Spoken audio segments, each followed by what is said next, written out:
Sim, então, continuando ainda sobre o assunto sobre vetores, só que agora dando um foco maior aqui em regra do polígono. Eu já falei sobre isso em outros vídeos, só que eu não foquei tanto, certo? Eu acho que não expliquei bem. Aí agora eu volto aqui para dar uma explicação melhor. Aí o que seria a regra do polígono? A regra do polígono é simplesmente você pegar um desses três vetores aqui, usar ele como base, certo? Usar ele como base e a partir dele desenhar os outros vetores na extremidade dele. Como assim? Então vamos lá. Eu vou escolher aqui o vetor A como sendo o vetor base. Eu pego, desenho o vetor A com o mesmo módulo, mesma direção e mesmo sentido que eu tenho ele antes, certo? Aí o próximo passo é escolher um segundo vetor, pegar esse segundo vetor, desenhar a origem desse segundo vetor na extremidade do vetor A. Nesse caso aqui eu vou escolher o vetor C, aí eu vou desenhar o vetor C com a origem na extremidade do vetor A. Vou desenhar o vetor C com o mesmo módulo, mesma direção e mesmo sentido que ele está aqui, certo?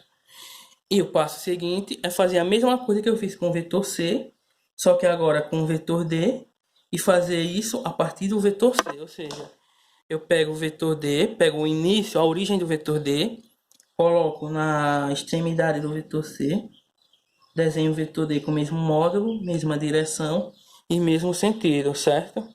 Então, essa aqui é a soma vetorial entre o vetor A, vetor C e vetor D através do método do polígono. E para eu achar o vetor resultante entre esses três vetores, basta apenas eu fazer um traço, um vetor com origem no vetor A e fazer ele até a extremidade do último vetor que eu usei. Aí esse vetor aqui eu vou chamar de vetor R. E essa soma vetorial do vetor resultante vai ser que o vetor resultante R vai ser igual ao vetor A mais o vetor C mais o vetor D, certo? E o interessante aqui da soma vetorial é que ela também tem, além da propriedade comutativa, ela tem a propriedade associativa. Ou seja, eu posso também fazer a soma vetorial entre o vetor A e o vetor C, e depois a resultante entre esses dois vetores, somar com o vetor D, e mesmo assim eu vou achar a resultante R final aqui.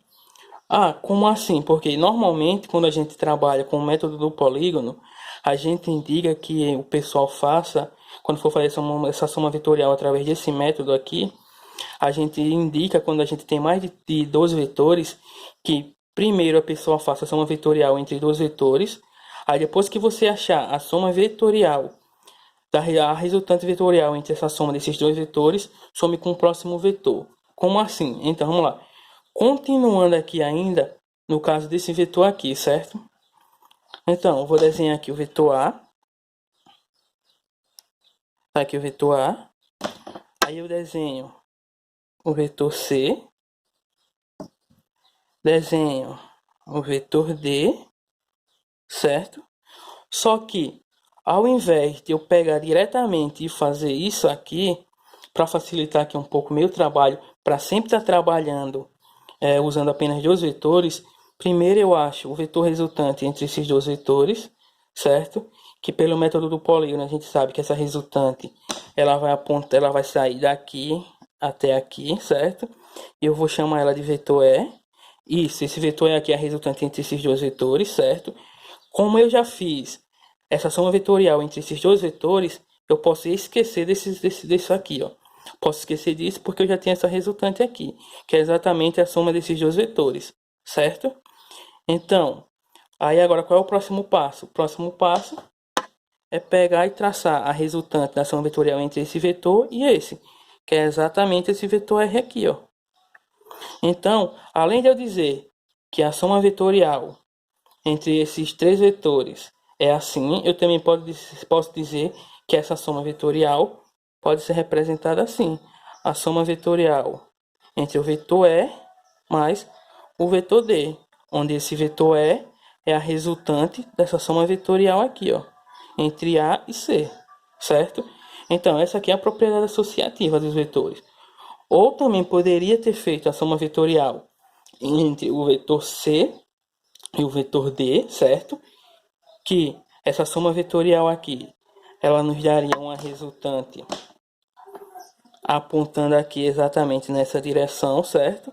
Que eu posso chamar aqui um vetor Z, certo? Onde esse vetor Z é a soma vetorial entre D e C. Aí eu esqueceria esse vetor D e esse vetor C, pois já tem essa resultante. Aí agora eu trabalharia apenas com a soma vetorial entre A e E, entre A e Z, que daria exatamente essa soma vetorial R aqui. Então, como essa propriedade associativa aqui, ela funciona nos vetores, tanto faz eu somar o primeiro vetor A e C, o vetor C e D, eu sempre vou achar essa resultante aqui como resultante final da soma vetorial entre esses três vetores. E, novamente, fica indicado que quando você trabalha com mais de três vetores, com mais de dois vetores no caso, você primeiro faça a soma vetorial entre dois vetores. Aí essa resultante que você achar dessa soma vetorial entre esses dois vetores, você faça a soma vetorial com o próximo vetor que tem, e assim sucessivamente. Como foi nesse caso que eu fiz aqui embaixo, certo? Então, por hoje aqui, essa aqui é a regra do polígono, e por hoje aqui é só. Valeu!